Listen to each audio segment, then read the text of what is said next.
Welcome back Oscar healthy morning. ہم بات کر رہے ہیں طلاق کے ایشو پہ, ڈیورس کے ایشو پہ اور اس سے ریلیٹڈ جو ایشوز ہو جاتے ہیں. پھر اچھا سر, بریک پہ جانے سے پہلے جو کال آئی ہے اور انہوں نے اس طرح پوچھا ہے کہ 58 ایئرس کی وہ خاتون ہے اور ان کو شرعی طور پہ منع ہو گیا کہ اب وہ اس سے دوبارہ شادی نہیں کر سکتی.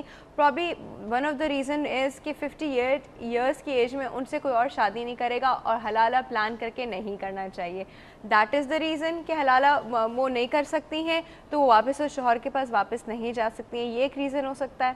کیا کرے وہ ایک چیز تو ایسی کوئی بات نہیں ہے کہ وہ نکاح نہیں کر سکتی ہیں. حلالہ شرعاً ممنوع ہے, ایسا نہیں ہے. نہیں حلالہ وہ کرے تو کیسے کرے اس ایج میں نا, یہ دیکھیں. ایک چیز تو میں آپ کو یہ بتاؤں کہ ہمارے ہاں شرعی لحاظ سے کاؤنسلنگ نہ ہونے کی سطح پر ہے.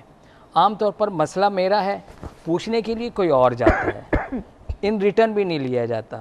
تو اگر بیٹھا جائے, کاؤنسلنگ کی جائے, جیسے کہ انہوں نے بتایا کہ کاؤنسلنگ کرنے سے بہت ساری چیزیں حل ہو جاتی ہیں. شریعت نے بھی بہت سارے اختیارات دیے ہوئے ہیں. ہمارے ہاں ایسا بھی ہوتا ہے کہ لڑکی کی شادی ہو گئی اور لڑکا نہ بسا رہا ہے اور ڈائیورس کرنے کے لیے وہ بہت زیادہ ڈیمانڈ کرتا ہے. اس کا شریعت میں ایک حل ہے کہ آپ نکاح کرتے وقت ایک طلاق کی اتھارٹی عورت کو دلا دیں, کنڈیشنز لگا دیں اس پہ. مطلب اس شرط پر نکاح ہوا کہ عورت کو ہمیشہ کے لیے ایک طلاق بائن کا حق حاصل ہوگا جو مشروط ہوگا اس کے ماں باپ کی اجازت سے. وہ تو کہتے ہیں کہ وہ شرعی نہیں ہے وہ طلاق کا حق جو عورت کو نکاح. حضرت خدیجہ رضی اللہ تعالیٰ عنہ نے جو نکاح کیا تھا اس میں ڈائیورس کی اتھارٹی خود لی تھی. آپ صلی اللہ علیہ وسلم کی شادیوں میں بھی اس طرح سے ہوا, اور حضور صلی اللہ علیہ وسلم نے جو کئی شادیاں کی اس میں بہت ساری تعلیمات تھیں امت کے لیے. جیسے میں مثال کے طور پر کہوں گا, حضرت زینب رضی اللہ تعالیٰ عنہ سے شادی کی. مدینہ منورہ میں کوئی بھی ایسا نہیں تھا جو اس دعوت ولیمہ میں شریک نہ ہوا ہو. اگر آپ کو اللہ نے بہت دیا ہے, آپ بہت بڑی دعوت ارینج کریں. اس میں بھی یہ کہہ دیا کہ وہ بدترین ولیمہ ہے جس میں غریبوں اور ناداروں کو نہ بلایا جائے. حضرت عائشہ رضی اللہ تعالیٰ عنہ سے شادی ہوئی, آپ نے دودھ پلوا دیا, کولڈ ڈرنک پہ بھی ہو سکتا ہے. حضرت صفیہ رضی اللہ تعالیٰ عنہ سے شادی ہوئی, آپ نے کہا اس وقت کچھ بھی نہیں ہے, سب اپنا کھانا لے کر میرے دسترخوان پہ آ جاؤ. تو اگر کوئی آدمی اپنے شادی کے انویٹیشن میں یہ لکھ دے کہ تمام مہمان حضرات اپنا کھانا خود لے کر آئیں, تو یہ بھی عین سنت ہوگی اس کے لیے. صحیح. لیکن ہم نے اس کو مشکل بنا دیا, نتیجہ کیا ہوا کہ جرائم آسان ہو گئے. دوسری بات یہ کہ جہاں تک شریعت کے اس مسئلے کی بات ہے کہ عام طور پر اگر آدمی خود جائے نا, اگر میں خود ان کے پاس آؤں اپنے کسی لیگل پرابلم کی کسی لیگل سولوشن ڈھونڈنے کے لیے. اچھا فار انسٹنس یہ کیس آپ کے پاس آ گیا ہے اب, ٹھیک ہے, this is the case now, اب کیا اس کا سولوشن ہے؟ دیکھیں, حلالہ نہ کرنے کی بہت ساری, ایک تو ارینج پروسیس نہیں ہے. ہاں ارینج نہیں ہے, ارینج پروسیس نہیں ہے, اور اس ایج میں ارینج ہی ہو سکتا تھا, ورنہ تو کوئی اور دوسرا پاسبل طریقہ تو نہیں ہے. دیکھیں ایک چیز میں آپ کو اور بتاؤں, ارینج کی ایک چیز وہ ہے جس کو شریعت ارینج کہہ رہی ہے اور ہمارا معاشرہ اس کو ارینج نہیں کہتا. ایک چیز یہ ہوتی ہے کہ ہمارا معاشرہ اس کو, شریعت اس کو ارینج نہیں کہہ رہی, ارینج کہہ رہی ہے, اور ہمارا معاشرہ اس کو ارینج نہیں کہہ رہا. تو شریعت کے اپنے سٹینڈرڈ ہیں, ہمارے معاشرے کے اپنے سٹینڈرڈ ہیں. ان کے لیے کیا سولوشن ہے؟ اگر نکاح کے وقت میں اس کو کلیئر کر دیں, جو حلالہ ہے یہ کوئی اللہ تعالیٰ نے ایک شرط نہیں رکھی ہے کہ آپ حلالہ کریں اور ہسبینڈ سے پھر پہلے ہسبینڈ سے شادی ہو سکتی ہے. یہ تو ایسا ہے کہ اس میں سورہ بقرہ میں بہت کلیئر بتایا ہے کہ اگر کا لفظ استعمال ہوا ہے ہر جگہ پہ کہ اگر ہسبینڈ سے ڈیورس ہو جائے اور اگر پھر تمہارا دوسرا نکاح ہو جائے, یعنی دوبارہ شادی ہو جائے, اور اگر پھر حالات ایسے پیدا ہو جائیں کہ اس سے ڈیورس ہو جائے, تو یہ ایک حالت ہے, یا اس کا انتقال ہو جائے, یہ ایک حالت ہے, یہ ایک پروسیجر نہیں ہے that you have to adopt this procedure to get again marriage with your previous husband. This is not the procedure. اگر ہمارے کنڈیشن کے ہو سکتی ہے, بلکہ شریعت تو یہ کہتی ہے کہ جو شوہر اگر آپ کے ڈیورس ہو گئی ہے, کنفرم ہو گئی ہے, تو پھر آپ کی دوبارہ اس سے شادی نہیں ہو سکتی ہے. نہیں, اگر ایسا ہی ہوتا تو پھر تو ڈیورس تو کوئی مسئلہ ہی نہیں رہ گیا تھا, امپلائمنٹ ہو جاتا. یہ اگر ایسا ہو جاتا کہ ڈیورس کنفرم ہو گئی ہے تو پھر تو کوئی مسئلہ ہی نہیں ہوتا کہ بھئی آپ نے جب جی چاہا ڈیورس کر دی, 90 ڈیز بھی گزر گئے, 2 سال بھی گزر گئے, اور اس کے بعد دوبارہ اپنی شادی کر دی. اتنا سوچ سمجھ بالکل شریعت یہی کہتی ہے, شریعت یہی کہتی ہے کہ جو مرد 3 دفعہ اقدام کر چکا وہ اس قابل نہیں ہے کہ اب تم اس کے ساتھ. بالکل ایک پروسیجر, اس کا پروسیجر بتایا ہے. وہ جو پروسیجر ہے وہ بھی اصل میں سزا تو مرد ہی کی ہے.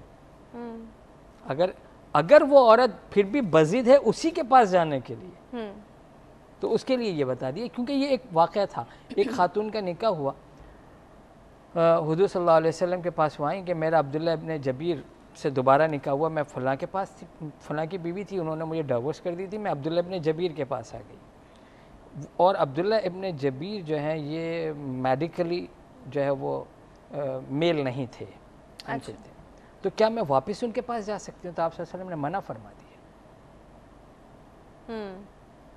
تو شریعت میں بھی جو اقدام کیا جاتا ہے اس کے پیچھے بہت ساؤنڈ ریزنز ہوتی ہیں، نصوص ہوتی ہیں، ورنہ اتنا کلیئرلی جیسے میم نے کہا کہ سورہ بقرہ کے اندر واضح ہے کہ اگر اس نے تمہیں 2 طلاقوں کے بعد تیسری بھی دے دی تو تم پھر اب اس کے لیے حلال نہیں ہو۔ بالکل نہیں، because anyway you are of that person's heart, اور پھر وہ کمپیٹیبلٹی وہ چیز کبھی بھی نہیں آ سکتی، پھر یہ زبردستی کا ایک پش والا ریلیشن شپ ہوگا، تھوڑی دیر کے لیے آپ لوگ ساتھ ہوں گے، پھر واپس سے وہی سچویشن آ جائے گی، پھر طلاق کی طرف جائیں تو مذاق ہی بن جائے گا، لائف میں مذاق ہی ہو جائے گا جی، بار بار شادی بار بار طلاق، ایک مذاق کی طرح رہ جائے گا آپ کے لیے۔ اچھا جی، تو اس سچویشن میں جہاں وہ ابھی بھی ایک گھر میں ساتھ رہ رہے ہیں اور لیکن ان کے بیچ میں کوئی ریلیشن شپ نہیں ہے، لیکن وہ پھر بھی ساتھ رہ رہے ہیں اور ایک اچھے مزاج کے ساتھ رہ رہے ہیں، ہم یہ نہیں کہیں گے کہ وہ ساتھ رہ رہے ہیں۔ دیکھیں اکوموڈیشن پرووائڈ کرنا، اگر کسی نے اپنی بیوی کو طلاق دے بھی دی ہے تب بھی وہ اس کو اس گھر میں رکھ سکتا ہے اس وقت تک جب تک کہ اس کا کوئی دوسرا بندوبست نہ ہو جائے۔ اس کو اکوموڈیشن پرووائڈ کرنا یہ ہسبینڈ کی ذمہ داری ہے، طلاق کے بعد بھی، طلاق کے بعد بھی اس کی ذمہ داری ہے کہ وہ اس کو اکوموڈیشن پرووائڈ کرے، اس کو نفقہ دے۔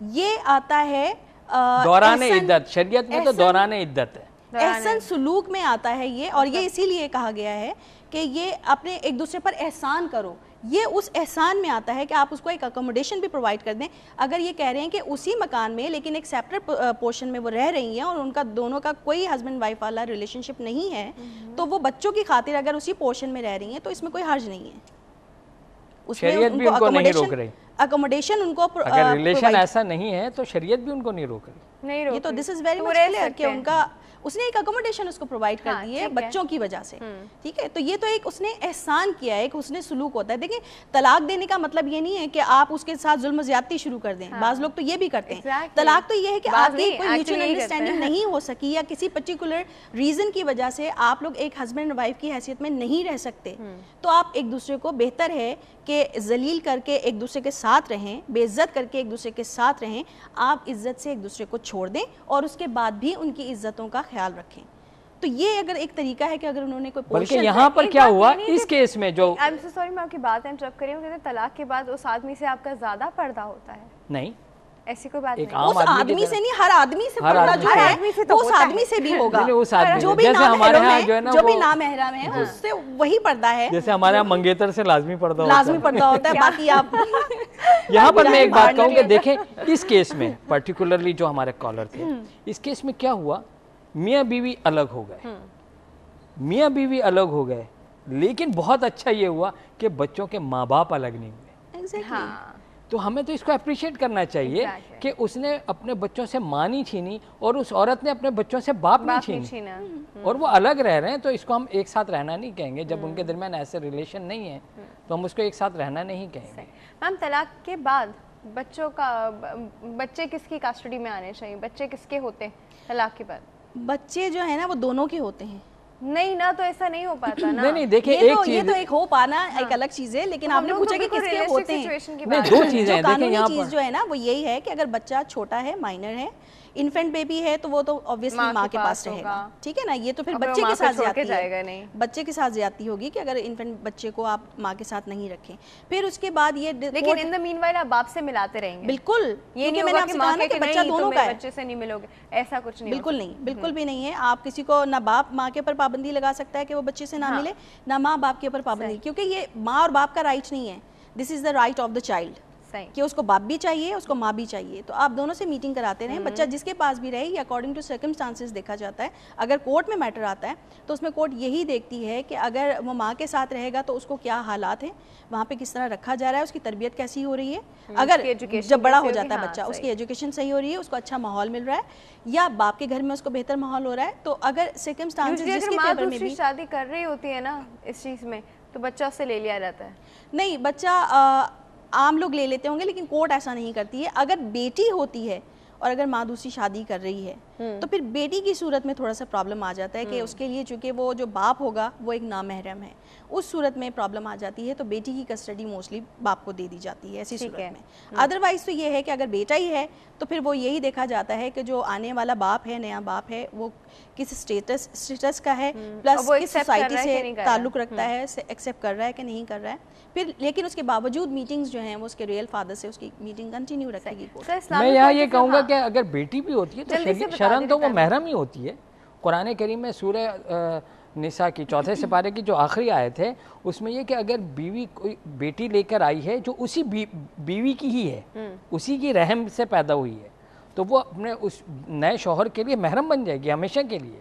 وَرَبَائِبُكُمُ اللَّاتِي فِي حُجُورِكُم مِّن نِّسَائِكُمُ اللَّاتِي دَخَلْتُم بِهِنَّ. میں آیت پڑھ رہا ہوں, سورہ نساء 4 سپارے کی سب سے آخری آیت کا میں نے ایک ٹکڑا پڑھا ہے. تو سوتیلا باپ محرم ہوتا ہے, ہمیشہ کے لیے محرم ہوتا ہے. سوتیلی ماں ہمیشہ کے لیے محرم ہوتی ہے. وَلَا تَنْكِحُوا مَا نَكَحَ آبَاؤُكُمْ, کہ جن سے تمہارے باپ نے نکاح کیا اس سے آپ نکاح نہیں کر سکتے. ڈیفینیٹلی, مطلب لیکن بالکل. لیکن اچھا میم یہ ٹائم جو ہے نا وہ بالکل ختم ہو گیا اور ٹاپک جو ہے ختم نہیں ہو سکا. کیا کر سکتے ہیں جی, ہم یہ بھی پرومس کر سکتے ہیں کہ ہم اس ٹاپک کو دوبارہ آپ کے سامنے دفعہ ضرور ڈسکس کریں گے جو ایسپیکٹس اس کے رہ گئے ہیں. لیکن وقت ہو گیا جی ایک چھوٹے سے بریک کا. Ma'am thank you so much for coming. Sir thank you so much for coming. آپ دونوں کے آنے کا بہت بہت شکریہ.